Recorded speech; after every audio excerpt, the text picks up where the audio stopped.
श्री गणेशाय नमः। शिव पुराण रुद्र संहिता। स्वयंभू मनु और शतरूपा की ऋषियों की तथा दक्ष कन्याओं की संतानों का वर्णन। सती और शिव की महत्ता का प्रतिपादन।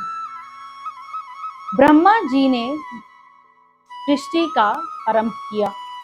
ब्रह्मा जी कहते हैं, नारद, मैंने शब्द, तन्मात्रा आदि सूक्ष्म भूतों को स्वयं ही पंचीकृत करके अर्थात उन पांचों का मिश्रण करके उनसे आकाश, वायु, अग्नि, जल और पृथ्वी की सृष्टि की।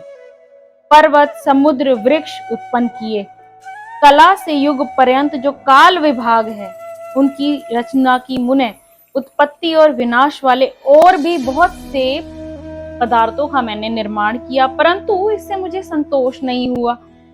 तब शिव जी का ध्यान करके मैंने साधन परायण पुरुषों की सृष्टि की। अपने दोनों नेत्रों से मरीचि को, हृदय से भृगु को, सिर से अंगीरा को, व्यान वायु से मुनि श्रेष्ठ पुलह को, उदान वायु से पुल्यस्त को, समान वायु से वशिष्ठ को, अपान से क्रतु को, दोनों कानों से अत्रि को, प्राणों से दक्ष को, गोद से तुमको, छाया से कदर्म मुनि को तथा संकल्प से समस्त साधनों के साधन कर्म को उत्पन्न किया। मुनि श्रेष्ठ, इस तरह इन उत्तम साधकों की सृष्टि करके महादेव जी की कृपा से मैंने अपने आप को कृतार्थ माना। तत्पश्चात संकल्प से उत्पन्न हुए धर्म मेरी आज्ञा से मानव रूप धारण करके साधकों की प्रेरणा से साधन में लग गए। इसके बाद मैंने अपने विभिन्न अंगों से देवता, असुर आदि के रूप में असंख्य पुत्रों की सृष्टि करके उन्हें भिन्न भिन्न शरीर प्रदान किए। मुने अंतर्यामी भगवान शंकर की प्रेरणा से मैंने शरीर को दो भागों में विभक्त करके मैं दो रूप वाला हो गया। नारद, आधे शरीर से मैं स्त्री हो गया और आधे से पुरुष। उस पुरुष ने उस स्त्री के गर्भ से सर्व साधन समर्थ उत्तम जोड़े को उत्पन्न किया। उस जोड़े में जो पुरुष था वही स्वयंभू मनु के नाम से प्रसिद्ध हुए। स्वयंभू मनु उच्च कोटि के साधक हुए तथा जो स्त्री हुई वह शतरूपा कहलाई। वह योगिनी एवं तपस्विनी हुई। तात मनु के वैवाहिक विधि से अत्यंत सुंदरी शतरूपा का पाणी ग्रहण किया और उससे मैथुनी जन सृष्टि उत्पन्न करने लगे। उन्होंने शतरूपा से प्रियव्रत और उत्तानपाद नामक दो पुत्र और 3 कन्याएं उत्पन्न की। कन्याओं के नाम हैं आकृति, देवहूति और प्रसूति। मनु ने आकृति का विवाह प्रजापति रुचि के साथ किया। मझली पुत्री देवहूति कदर्म को ब्याह दी और उत्तानपाद की सबसे छोटी बहन प्रसूति प्रजापति दक्ष को दी।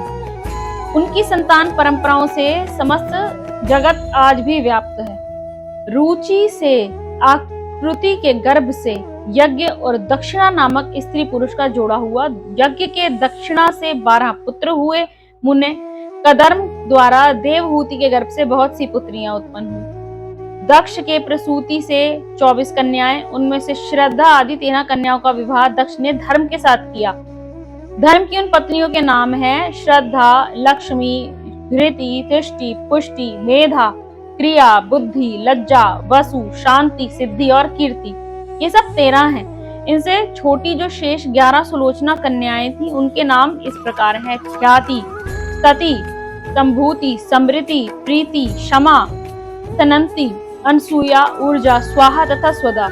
भृगु, शिव, मरीचि, अंगीरा मुनि, पुलस्त्य, पुलह, मुनि श्रेष्ठ क्रतु, अत्रि, वशिष्ठ, अग्नि और पितरों ने क्रमशः इन ख्याति आदि कन्याओं का पाणी ग्रहण किया। भृगु आदि मुनि श्रेष्ठ साधक हैं। इनकी संतानों से सारी प्राणियों सहित त्रिलोकी भरी हुई है। इस प्रकार अंबिकापति महादेव जी की आज्ञा से अपने पूर्व कर्मों के अनुसार बहुत से प्राणी असंख्य द्विजों के रूप में उत्पन्न हुए।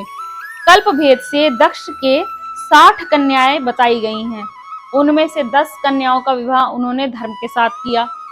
27 कन्याएं चंद्रमा को ब्याह दी और विधि पूर्वक 13 कन्याओं के हाथ दक्ष ने कश्यप के हाथ में दे दिए। नारद, उन्होंने 4 कन्याएं श्रेष्ठ रूप वाले अरिष्टनेमि को ब्याह दी। भृगु, अंगिरा और कुशाशवक को 2-2 कन्याएं।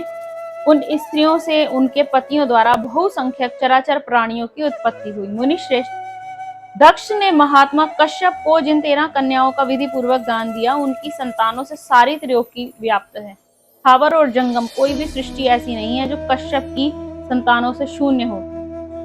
देवता, ऋषि, दैत्य, वृक्ष, पक्षी, पर्वत तथा तृण, लता सभी कश्यप पत्नियों से पैदा हुए हैं। इस प्रकार दक्ष कन्याओं की संतानों से सारा जगत आज भी व्याप्त है। संतानों से पाताल से लेकर सत्यलोक पर्यंत समस्त ब्रह्मांड निश्चय ही भरा हुआ है, कभी खाली नहीं होता। इस तरह भगवान शंकर की आज्ञा से ब्रह्मा जी ने भली भांति सृष्टि की। पूर्व काल में शंभु ने जिन्हें तपस्या के लिए प्रकट किया था तथा रुद्रदेव ने त्रिशूल के अग्रभाग पर रखकर जिनकी सदा रक्षा की, वे ही सती देवी लोकहित का कार्य संपादित करने के लिए दक्ष के यहाँ प्रकट हुई। उन्होंने भक्त के उद्धार के लिए अनेक लीलाएं की। इस प्रकार देवी शिवा ही शक्ति हैं और देवी शिवा ही सती हैं, और वो ही सती होकर भगवान शंकर से ब्याही गई। किंतु पिता के यज्ञ में पति का अपमान देखकर उन्होंने अपने शरीर का त्याग कर दिया और फिर उसे ग्रहण नहीं किया।